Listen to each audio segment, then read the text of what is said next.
Welcome, everyone. We can go ahead and get started. Maria. Hi, everyone. I'm so happy that you're back, and I wanted to welcome you all today. So, just a quick intro and overview of part two. In this part of the book, we really begin to see how the themes of stigma, race, and loss that we saw in part one continue to play out in the hospital setting and outside of the hospital. We're introduced to a new character or a new person, Missouri Lavinia Walker Meadows from Clinton, South Carolina. And she starts to set up the emotional toll and challenges that the nurses you'll see will begin to encounter in pursuit of economic and professional opportunity. And what I'm hoping you're understanding is that the challenges are more than just tuberculosis, and that their price for freedom is becoming heavier and heavier. And in regard to what are they tasked to do every day in the hospital, and what are they facing outside of the hospital now that they want to begin to establish themselves in this community of Staten Island. And lastly, we are going to have two speakers today who are going to speak to these themes. And then afterwards, we're going to open it up for discussion and questions. And I'm going to share with you two letters that I received from readers after Dr. Katie Boston Leary and Dr. Vivienne McDaniels give us their wonderful presentation. I'm going to hand it over to Danielle to introduce our speakers. Good afternoon, everyone. It's so amazing to see you all again here for another Saturday for the Black Angels Book Club events. We are really excited and hope that you're enjoying the book thus far, and just want to welcome you. My name is Dr. Danielle McCamey. I am the founder, CEO, and president of DNPs of Color. We are one of the co-hosts of this wonderful book club, along with Nurses You Should Know. Give us a wave, Joanna. She's one of the co-founders here. And so really want to welcome you and thank you for coming out. But we are here because of Miss Virginia and her crew of nurses that did such transformative work, and a large part of a charge that Miss Virginia gave us as DNPs of Color to ensure that the story in this book gets into the hands, hearts, and minds of nurses and people across the world. So we thank her for the charge, and us having the ability to have a lot of collaborators that also saw the vision and the value in elevating their stories, and also grateful for the work of Maria, putting it all into this wonderful book that we're all here to discuss today. But without further ado, it is my honor and privilege to introduce our speakers for today. First, we have Dr. Katie Boston Leary. She currently serves as the director of the nursing programs with the American Nurses Association, where she is responsible for the nursing practice and work environment and Healthy Nation program. And also she is a representative of the Commission to Address Racism in Nursing. Welcome, Dr. Boston Leary. Also, it's also an especial honor and privilege to introduce Dr. Vivienne Pierce McDaniel, who is one of my mentors, and so excited for her to be here. And she's representing as the appointed interim director of the National Black Nurses Association, and she is an activist and advocate. And so excited for both of them to be here to discuss the evolution of nursing in evolution of racism in nursing up to this point. And without further ado, I will pass over the presentation mic to Dr. Vivienne Pierce McDaniel. Thank you so much, Dr. McCamey. It is an honor to be here with everyone today. Always excited when I am in the same space with Dr. McCamey, and as well as my colleague, Dr. Katie Boston Leary, who you will hear from later. And I should say colleague and friend. So I just want to, I want you to just relax and let's talk about something that we know is very uncomfortable to talk about sometimes, and that is racism. And you know that racism, if it existed in every aspect of life in this country, certainly it had to exist in healthcare and in nursing, right? Because it touched everything in this country. And I talk a lot about structural racism, which refers to the totality of ways in which societies foster racial discrimination through mutually reinforcing structural policies. And these policies could be segregation in housing. We see it a lot. Education, for sure. Unemployment, and employment, the earnings even, giving people credit for, to purchase a car. It's just everything. And absolutely in the criminal justice system.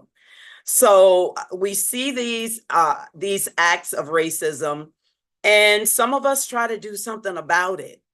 So, and I want to, first of all, I need to figure out where I have to go to change my slide.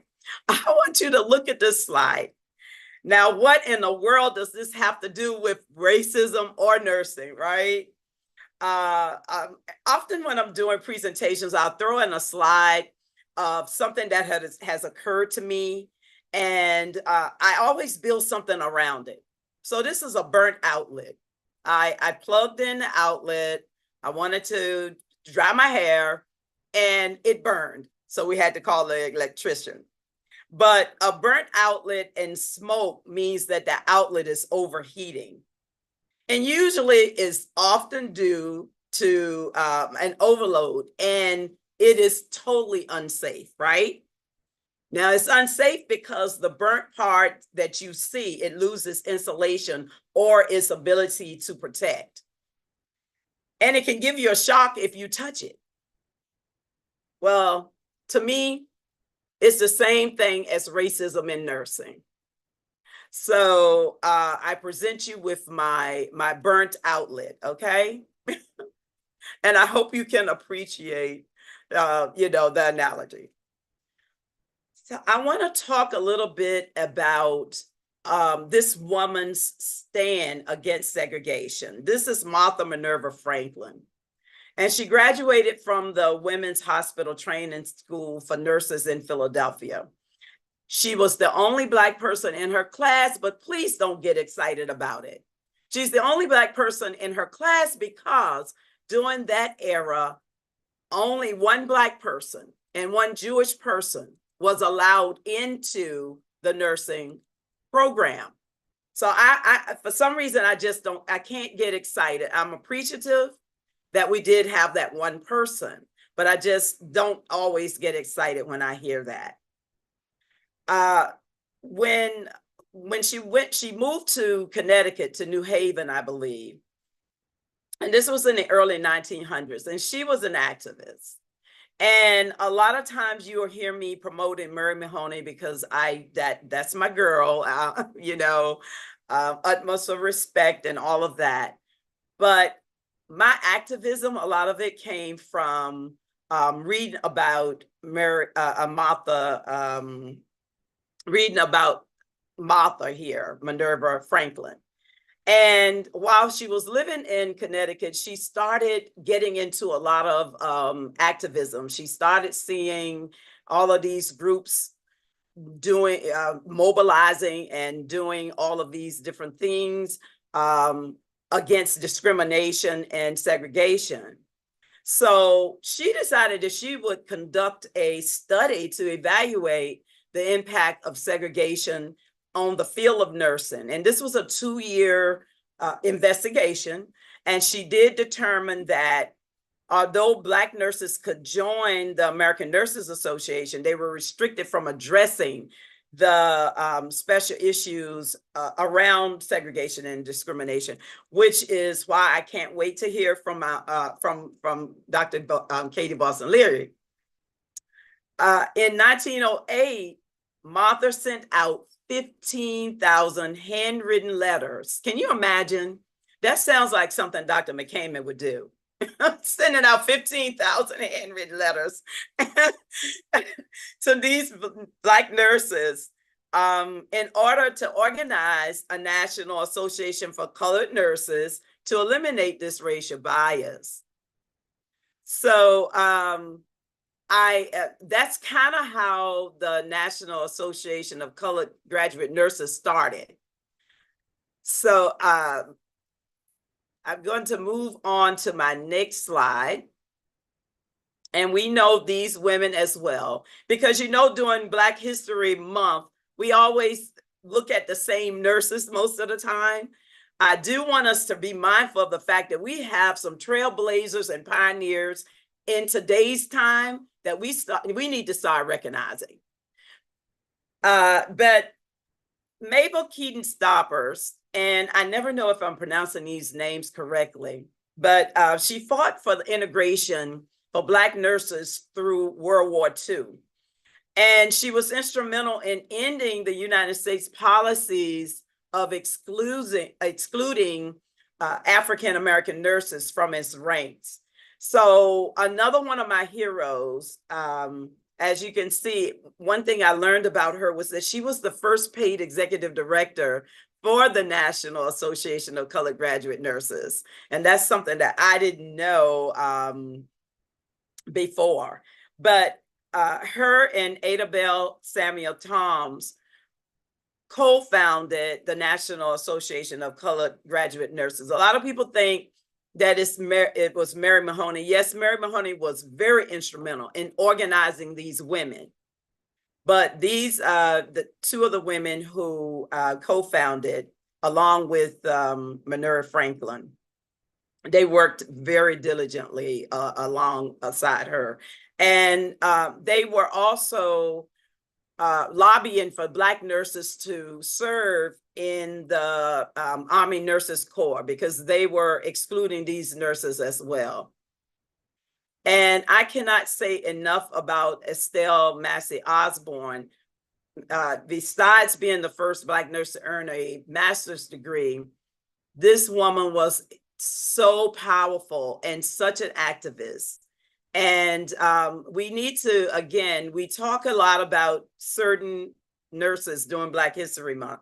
Please, please, please don't forget Estelle Massey Osborne, and please go back and do some research so you can learn more about her. This is the picture that everyone, you know, we use this picture everywhere. You can clearly see that these are nurses who are very powerful. You see the nurses that are dressed in Black. I've tried to do some research to figure out what made these people, why were they dressed in Black? Some of them were dressed in different colors. And I was told that they were the powerful nurse leaders. And, but all of these women, as far as I'm concerned, are nurse leaders, because these women did things that other people, I won't say that they were afraid to do, but they just did not, they didn't want to, there's a term that my mom used to use, I can't remember it now, but anyway, they didn't want to cause anybody to, they didn't want to hurt folks' feelings. Let's just say that, because I don't think I can say what it was my mom said on here. But anyway, this was the first National Association of Colored Graduate Nurses when they convened in Boston in 1909. And Mary Mahoney is the small person that's standing up between the two nurses, Ada Toms and I believe it was Franklin and Toms, Minerva Franklin and Ada Toms.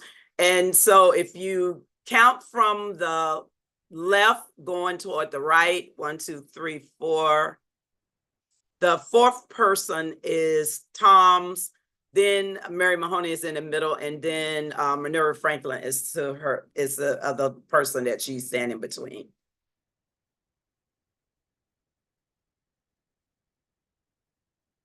Just an article that was published by the National Association of Colored Graduate Nurses.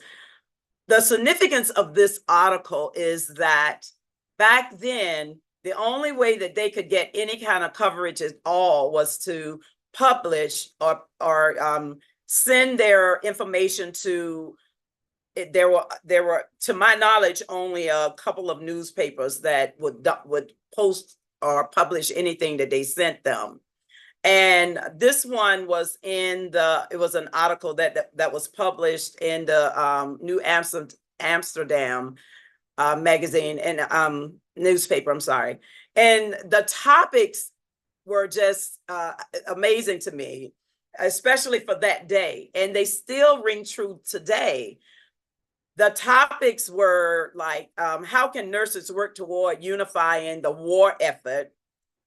What a nursing organization can mean to a student nurse, and also the educational value of a symposium to a nursing organization. So I just thought that was interesting that these nurses looked to the media at that time. Now we look to social media, but they look to the newspapers, the different newspapers that would publish their articles.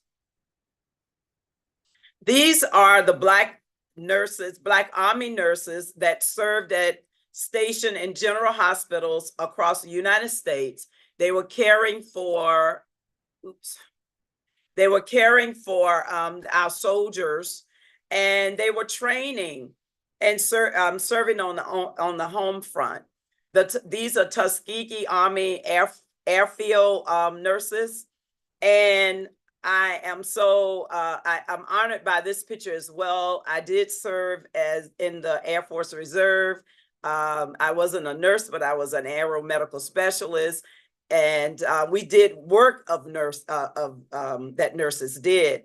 But these are those nurses that served. But I want to go back to the book, to the Black Angels. And I want to go back to chapter 18. And I want to discuss the Reserve for Whites. I added only to it, but the chapter name is Reserve for Whites. So I think about many of the nurse leaders that I know today and the strategic plans that they have for anti-discriminatory practices and anti-racism, against anti-DEI laws and all of those things. These nurses were very strategic in their anti-segregation and anti-discrimination stance.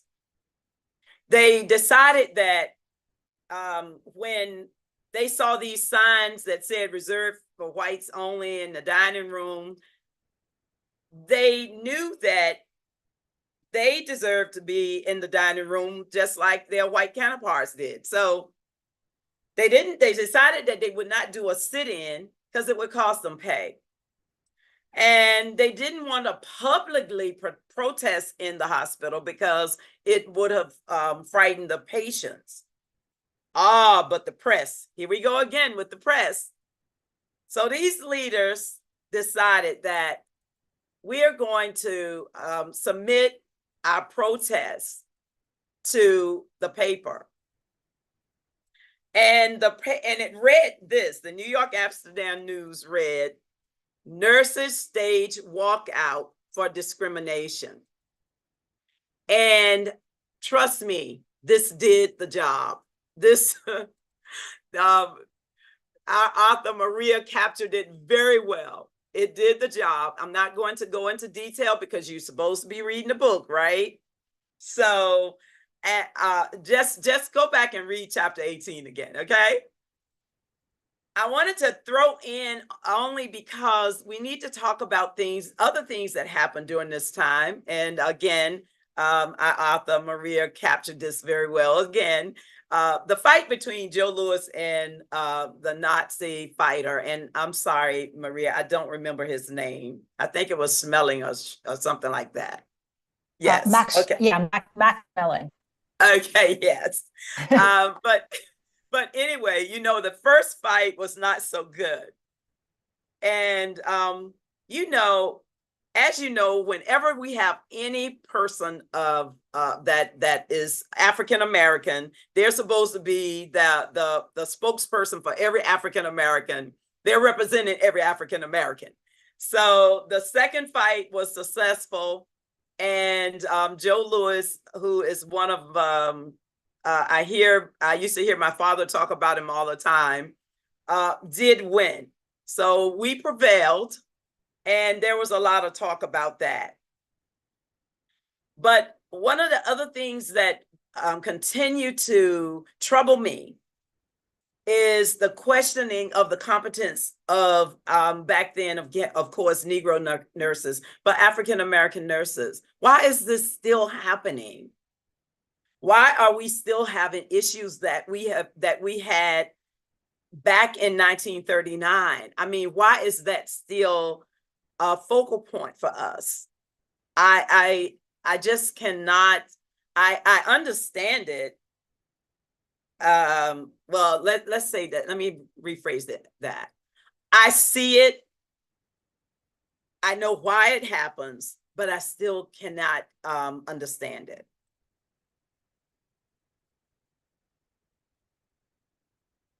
So, as I'm about to make my segue and bring on our next speaker, but I had to include my slide about the American Nurses Association. And this year, again, in 1896, that's significant to me. Actually, it's the year that my grandmother was born. And how my grandmother ties to this entire story is that my grandmother died from tuberculosis in 1969. And she was in one of those institutions in Virginia that served African-American people. So that's my tie to this. And also, Dr. Katie Boston Leary will discuss this further about the American Nurses Association. I am very grateful to them for many of the things that they have allowed me to do. And one of them is the Mary Mahoney lecture series. So, but Katie will talk about A&A. So I'm going to bring you to a close by discussing the National Black Nurses Association. I was a president of the Central Virginia chapter of the National Black Nurses Association. And I really wish I had a better picture. I have a clearer picture in the office. This did not come out as clear as I would like for it to be right here, so you could see them. My understanding is only two. Now, these are not all presidents. There are some presidents in this photo. I see our sweetheart, Dr. Smith-Williams, Betty Smith-Williams. But the only two of our presidents, I think, are deceased since we started the National Black Nurses Association, which was organized in 1971 under the leadership of Lori Ann Sams. And she was a former dean and professor of nursing at the School of Nursing at Tuskegee University. And we were incorporated September 2nd, 1972 in the state of Ohio. So NBNA represents the hundreds of thousands of nurses, African-American nurses in the United States, Canada, Eastern Caribbean, and Africa.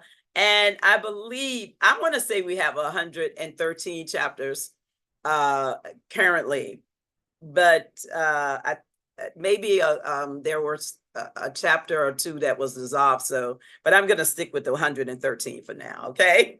And we provide a forum for Black nurses to advocate for and to implement strategies to ensure access to the highest quality of care for people of color. So I am going to, there are a lot of inside things that I could talk to you about after speaking to some of these presidents and learning just a plethora of things about how the National Black Nurses Association came to be. They are very good stories. There's nothing negative, and it's all so interesting. But I absolutely loved my role as interim executive director, and I'm just so thankful that now we do have a new executive director, Tanya Jackson, and I can go back in retirement. So I'm going to pass the mic over to Dr. Katie Boston Leary, and you're in for a treat. Thank you, Dr. Pierce McDaniel, and thank you, Dr. McCamey, for that amazing presentation and lead-in. I'm going to share my slides, and please let me know if you can see my slides. Yes, thank you. So yes, I'm Dr. Katie Boston Leary. I'm the Director of Nursing Programs in Healthy Nurse, Healthy Nation at the American Nurses Association. I also teach at the University of Maryland, among other things. And it's truly an honor to be here with you. And I'm going to be quick because I'm hopeful that a lot of what I'm going to show is something that you already know, because it's been publicly available for some time now. And every time we have a platform like this, we want to continue to disseminate and emphasize the importance of this work and the need for your eyes and your ears and being a part of this work as well. Because even though we have a group that's a part of the National Commission to Address Racism in Nursing, this is work that belongs to all of us. So that's why it's really important that we have your awareness and engagement in this work. So to pick up on the last slide that you saw from Dr. Pierce McDaniel, which happened 51 years before this photo. And this photo is an image that was taken at the MBNA conference in Chicago in July of 2022. Why is that important? It was actually almost 51 years since that meeting that occurred where there was a decision to form the MBNA. And that evening where those nurse leaders met to make that tough decision after there was an agreement for the National Association of Colored Graduate Nurses to dissolve years before, where there was a celebration around that, but ANA did not meet its obligations, if you will, and expectations in terms of more Black nurses looking out for their interests, having them more involved in leadership opportunities and things like that. The MBNA was formed. So what we did here was we decided, and Dr. Boston Leary, sorry to interrupt. If you could just put your slides in presentation mode, it's just kind of in the bottom presentation mode. oh no, okay, hold on. I think at the bottom right-hand corner, there's like the little, see the 91% and the little. So you can just put Podium. from the beginning, and it should work too. If she click, Is it the display settings? I keep going to the right. No. It's not sharing and share again. Okay. Because I have two screens, so I'm thinking of sharing the screen that has the larger image. Is that better? It's thinking about sharing your screen. Okay, yeah, perfect. Yes, we are full screen. Thank you. Yeah, I have two screens, so I thought you were seeing my display screen, so I apologize for that. So anyway, this is that image. We decided to, not even a month after we got the approval for our racial reckoning statement at the American Nurses Association's membership assembly, we decided that our first roadshow trip was to go to MBNA, that conference, to go and meet with nurses there and apologize for our past actions. So this is an image of that meeting that we had, and initially, this room was only supposed to hold about 50 to 60 people. And we had a fire hazard.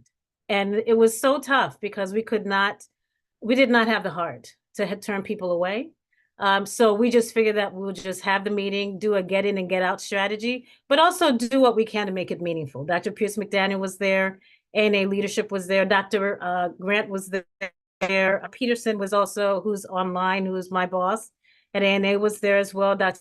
Larissa, who was our CEO, Dr. Debbie Hatmaker, who's our acting CEO, but she was the chief nursing officer. Dr. Betty Smith-Williams was there, which is also very significant. Dr. Martha Dawson, and as you can see, the current president of MBNA, Dr. Sheldon Fields, was there as well.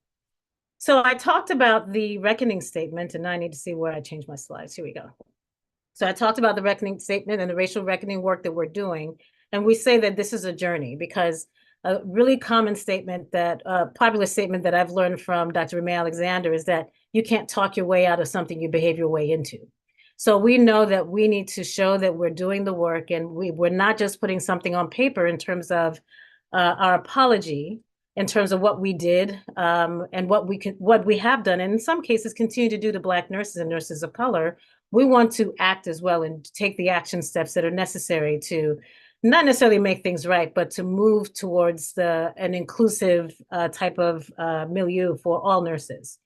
This is a snippet of the reckoning statement that we have available, and nothing that we have with this work is behind the paywall. Everything is available for you all to access for free, and you don't have to be a member to see and access any of this information.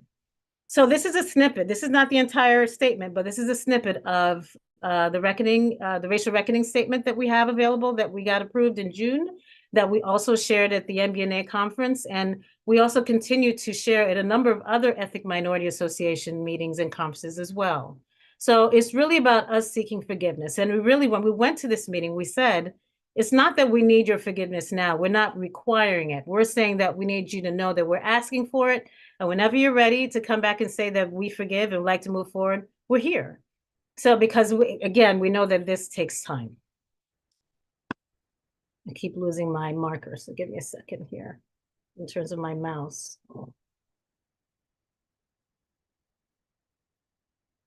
There we go.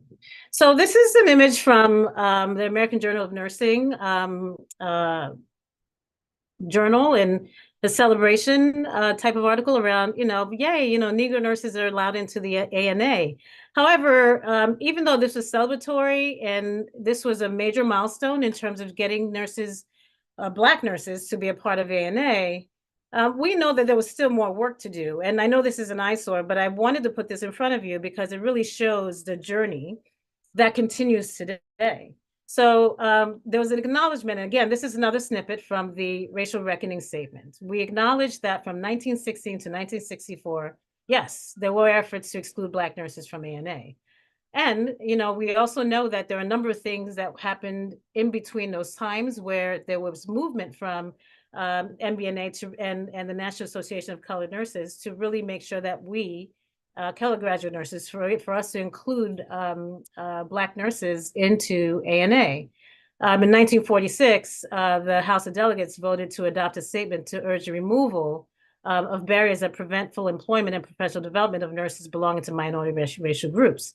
And what I highlighted here is, as you can see, up to 1964, there was still language that from Louisiana that indicated that Black nurses were not allowed to be a part of the association. So the reason I want to put this in front of you is to show that this is not something in a far distant past, right? 1948, when that article was written about, celebrating Black nurses being a part of ANA, that's the year my mother was born. 1964, we all know people, I'm not that far removed from that time. So it's not that these were centuries ago. This is something that still affects people today. So we need to recognize that as well. This is where I shift to the commission work and with the National Commission to Address Racism in Nursing. This group was formed before we wrote and got our approval for our racial reckoning statement. This is a group, and this is not ANA's commission. This is a commission that includes NCMA, non-MBNA as well. We want to make, and also the other minority ethnic associations that I'll show you in a minute. But the leads for these groups are the logos that you see in front of you, where we meet as co-leads to understand how we can continue to advance the work. The participating associations, though, are listed here. And this is I think we're in our third year, and Cheryl, you can correct me if I'm wrong, but this is our second group that we've assembled for this work. So what we want to share with you is that we're doing everything to make sure we're inclusive. We try to adjust every year to make sure we have representation from a number of different minority ethnic associations, because we want to make sure that there's rigor to our work and is representative of all the different organizations that could impact nursing. You can also see that not all associations here are minority ethnic associations, but the reason we have organizations like the Joint Commission, OADN, and the National Association as Student Nurses Association is because these are larger associations, could also impact and could have some policy impact as well. We talk about the pipeline that we need to address in nursing as well to make sure nursing is more diverse. It's still only 6.2% Black, right? Nurses that are a part of, that are nurses, registered nurses. So how do we fix that? So that's why we have these groups involved. This is just a view of our mission and vision statement that we revised late last year that we want to put in front of you as well, where we're leading by example, we're advancing diversity, equity, inclusion, and belonging, and we unite to eliminate racism as a multifaceted health crisis and suicidal ill.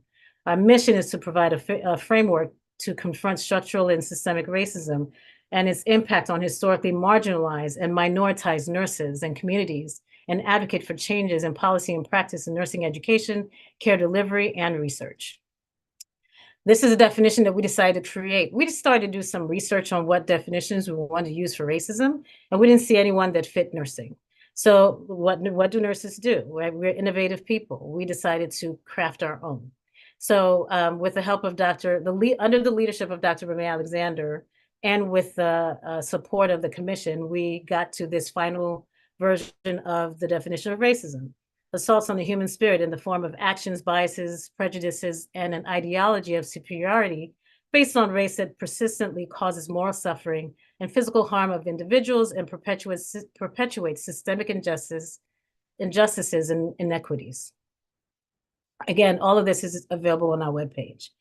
We also want to make sure that we centered ourselves and also managed what we expected that will come, which did, where people would say, well, why are you guys getting into this work? Is this really a thing? So we decided to do some research, and we held some listening sessions to start to understand, which is our qualitative approach, to understand how people see nursing and racism, and whether it's really a thing. It's more for validation.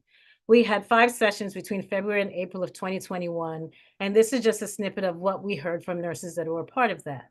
We understood the attitudes, actions, and impact of racism on people of color, not just Black nurses too. And when you really look at this, you can kind of see that our work is not done. In spite of all the structural pieces that have been put in place, we have a lot more to do.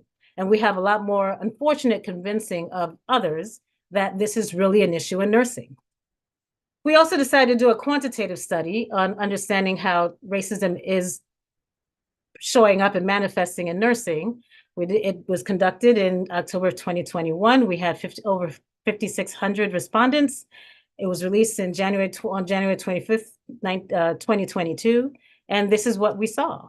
92% of Black nurses felt that there's racism in the workplace compared to 73% of Asian nurses. And this was not that far removed from COVID, right? So when we did some research on that, we saw that there was a little impact where we asked whether racism was more heightened because of pandemic. Only about maybe 12% of nurses said yes, but they feel this is par for the course. 69% of Hispanic nurses compared to 28% of white nurses.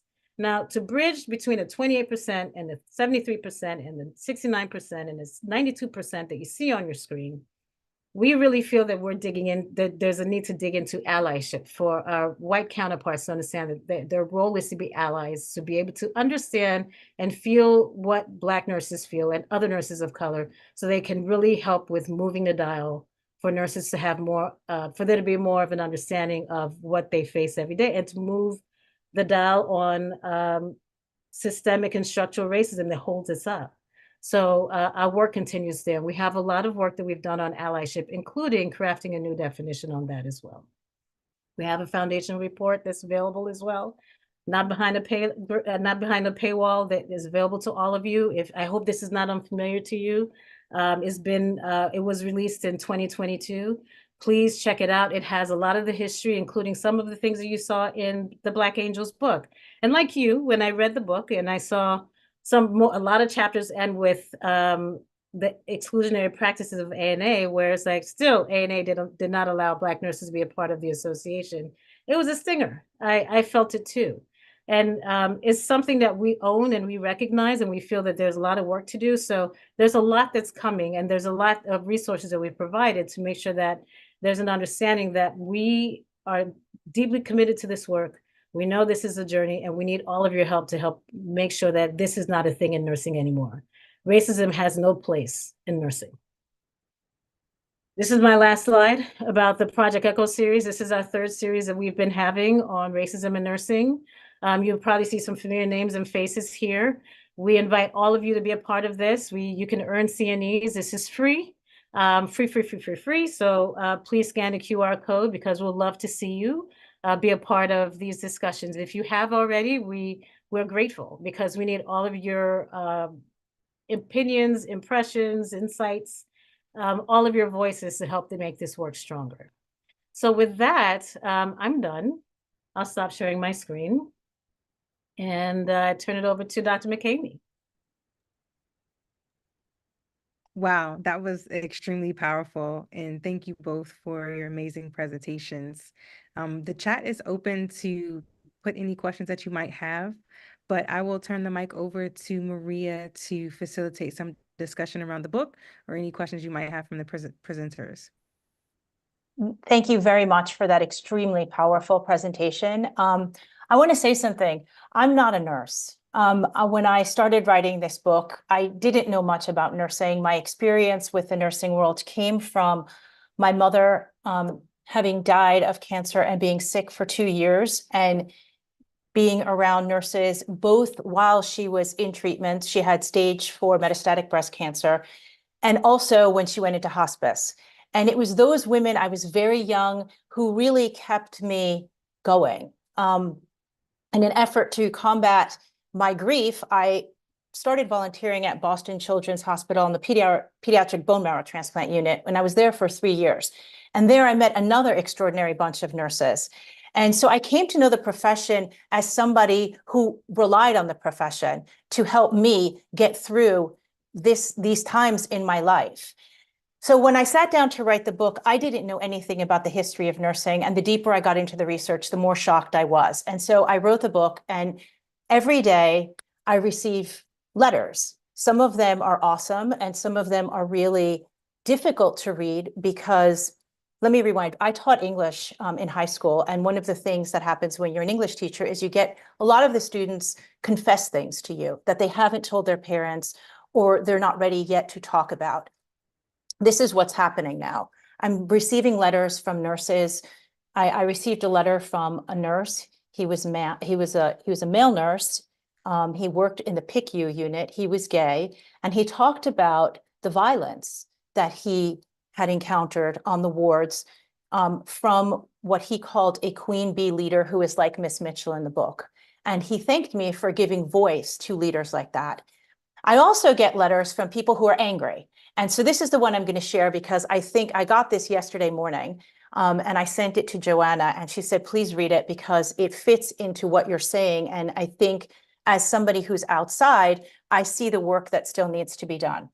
Dear Maria, I'm a semi-retired nurse and very much looked forward to reading your book. However, I lost interest and stopped at chapter 3. I don't know why you capitalized the word Black, but not white. Also, it seemed that almost every sentence you wrote bashed white people. I realized times were not fair or nice to the Black people, but you seemed to go on how they were so oppressed by whites. I worked side by side with so many Black nurses. We didn't see color and had many good times at the hospital. I don't like your book.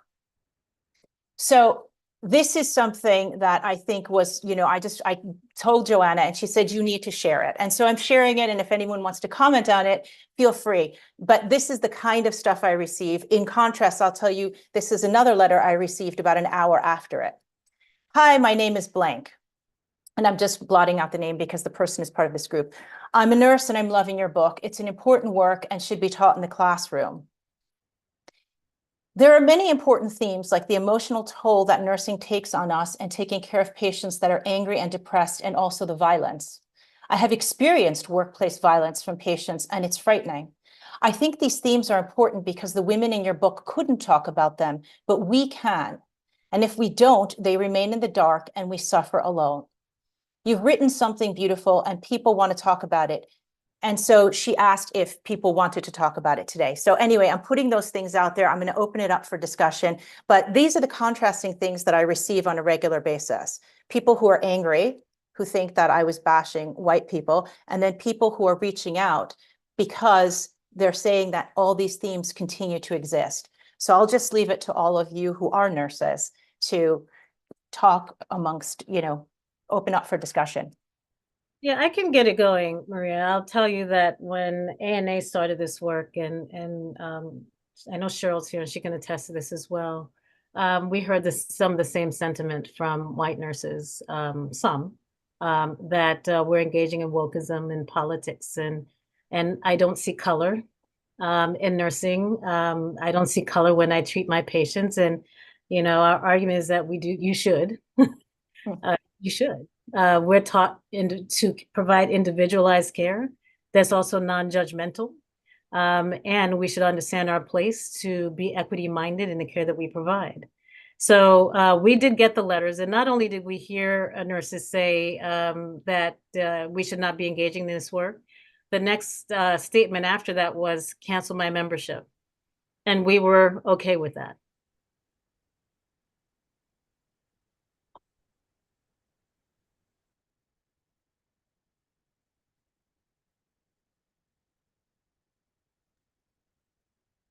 Dr. Boston Leary, thank you for sharing that. And as you should have been okay with it, because as I stated before, there is no place for racism in nursing.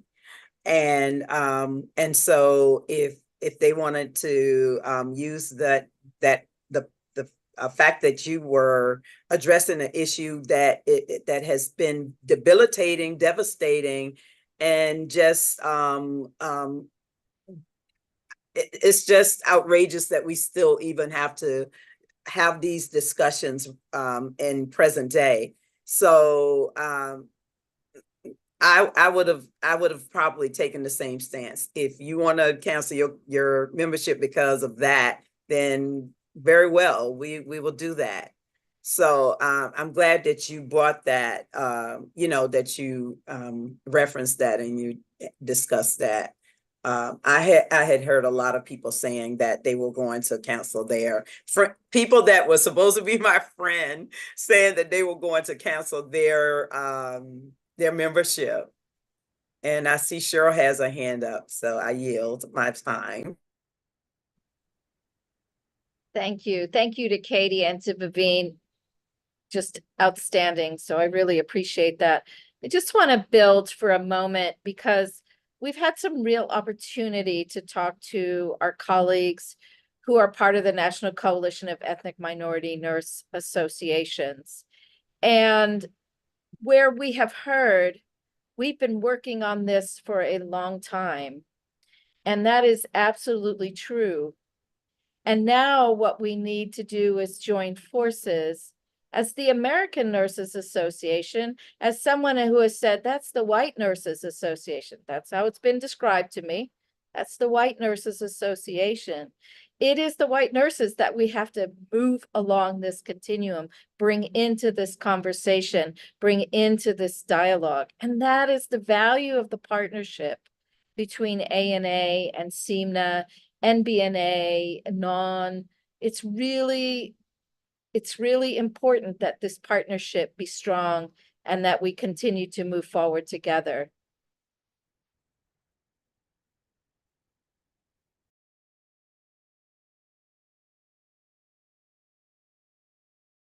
Thank you, Cheryl. Any other comments or questions from anyone about what you've heard so far, how we can move forward together? And I just want to also say that, and I know it could be cost prohibitive to some, but I'm a proud member of NBNA as well. I recently joined NBNA. I felt that it was time. I had no excuse not to. And I feel great about it. I really do. And even though I'm a member, I'm staff at ANA. So we all make each other better. And I think, yes, we have a lot of work to do, but we'll only move forward together. If you think about the work with the civil rights era and Martin Luther King, right? And even the Black Lives Matter movement. It was really that joint work and effort and linking arms that got us to the place where we can probably get to some level of a breakthrough. We didn't address everything, but there's power in our unity. Our power is in our cohesiveness. So that's why it's important for us to understand and learn from each other for us to be better together. Hi, this is Janet Pasley Clark. I think when people say, whether it's in our personal lives or our professional lives, that they do not see color, that's really saying to me, you don't see me. Yes. Because there is absolutely no way that you can look at me and say you don't see who I am. And so I have sometimes a visceral reaction to that. And I don't know how anybody else feels, but that I really do have a visceral reaction to people saying, basically, I don't see who you are.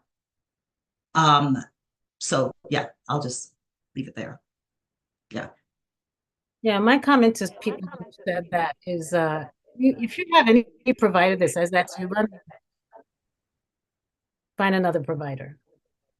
Yeah, hi, Mary Ellen Levine, formerly from New Jersey, now in Delaware. I appreciate the opportunity not only to hear from this group, but this whole, as what was expressed as a journey. Really, for me, it felt like it began with ANA and the work that was done with the racial reckoning statement, and being part of, hearing that for the first time at the membership assembly and voting on that. The idea of do not see color is something that really hits home for me, because that's something that I feel like I didn't really understand what I was saying when I said that. It was not about not seeing color as much as it was about not really recognizing there was a difference. And, ignorant though it may be, it's not the same. So, as we hear often, when you know better, do better.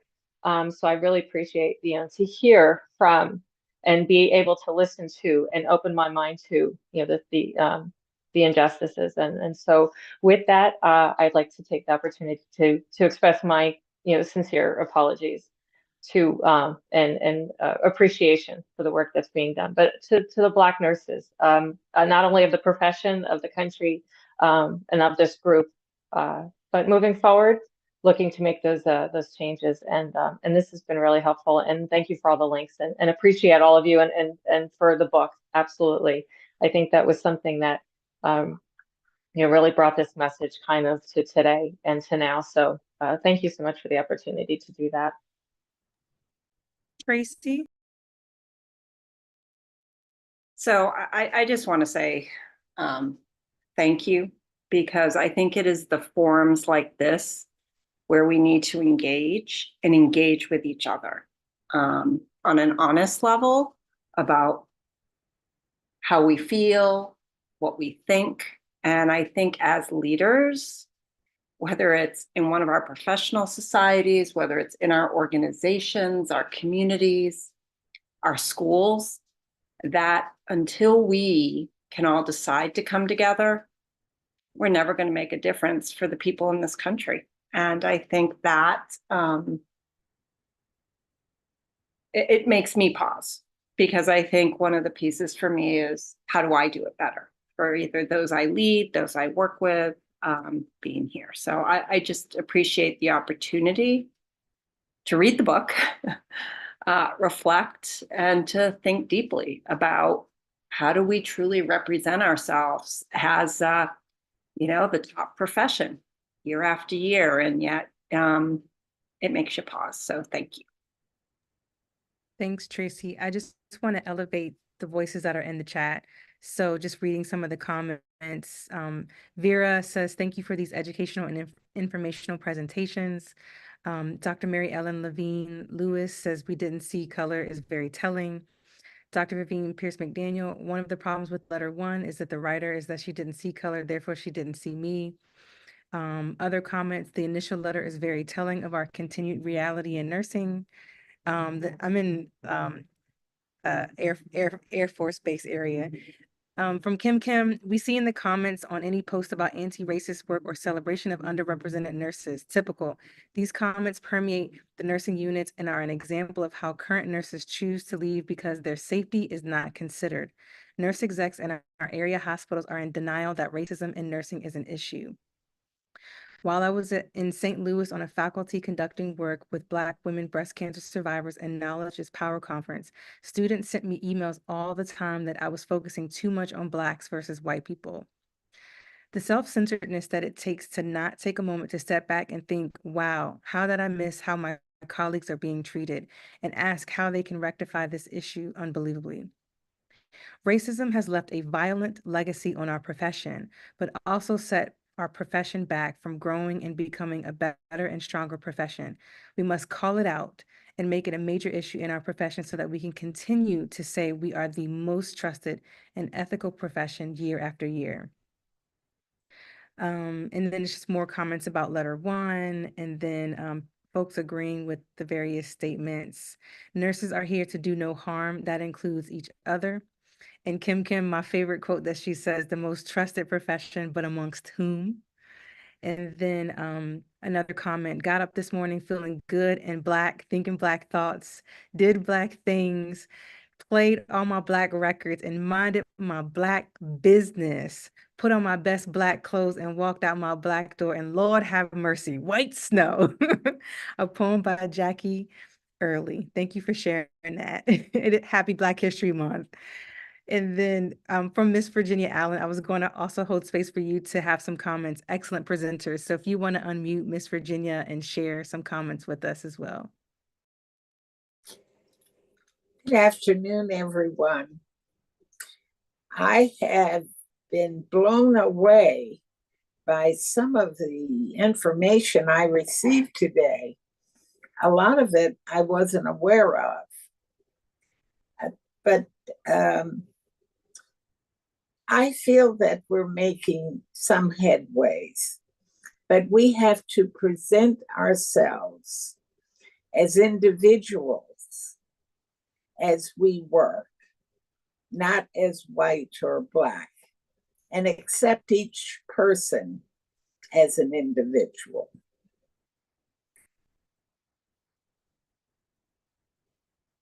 I could expand on that, but is there anything else you wanted me to address? No, thank you. We always appreciate any wisdom that you can impart on us. And I think that your comments really elevate the importance of recognizing everyone's humanity. If we have the opportunity to center that, then everything else should come naturally in a positive, high vibrational state. And unfortunately, our reality is people are othering and being racist because they do see our color. All right, another quote, human progress is neither automatic nor inevitable. Every step toward the goal of justice requires sacrifice, suffering, and struggle. The tireless exertions and passionate concern of dedicated individuals, a quote by Dr. Martin Luther King Jr. Thank you for sharing that. And any other comments based on the presentation, and or if folks want to start discussing some of their reactions to the book. Maria, did you want to facilitate that piece? Sure. If anybody has anything they want to ask or add, or just a comment, feel free. Or and I sort of segue into thoughts on part 3 of the book. So feel free, if not. Okay, so part 3 will bring you deeper into the emotional toll and challenges that Missouriya and her colleagues face on the wards of CVU when caring for angry patients such as the Nazi POW. The Nazi POW, that story was told to me in pieces by different people. And when I began to research that part of the story, there were so many harrowing articles that came up about Black nurses being relegated to take care of POWs. So the section that you read it had to be condensed because of space, but that actual section where I break into talking about what those camps look like was probably twice as long. And I'm happy to kind of, I'll drop some of that into the resources if anyone's interested. And also what happened in the United States, that the United States was paying to take care of Nazi POWs in some of their finest hospitals. So that's just something to think about when you read that section, and what she had to contend with and had no support. She could not leave. If Black nurses left, they had to get rehired and start again from the beginning. So at that point, Missouri almost had 10 years of service at CVU. So if she quit, she'd have to go and apply to another hospital, and then she would start at the bottom, and at a lower salary. And so they were kind of locked in to this job. The second thing I want to think about is, and this is something Joanna helped me compose this question: what emotional toll is inherent in the nursing profession that still occurs for Black nurses today? Something to think about when you're reading. And how can nursing education better prepare nurses to navigate the mental, emotional, invisible labor / abuse of what it means to be a nurse and what is expected of a nurse? So those are just some thoughts I want to leave you with as you go into this next part of the book. It's a tough read.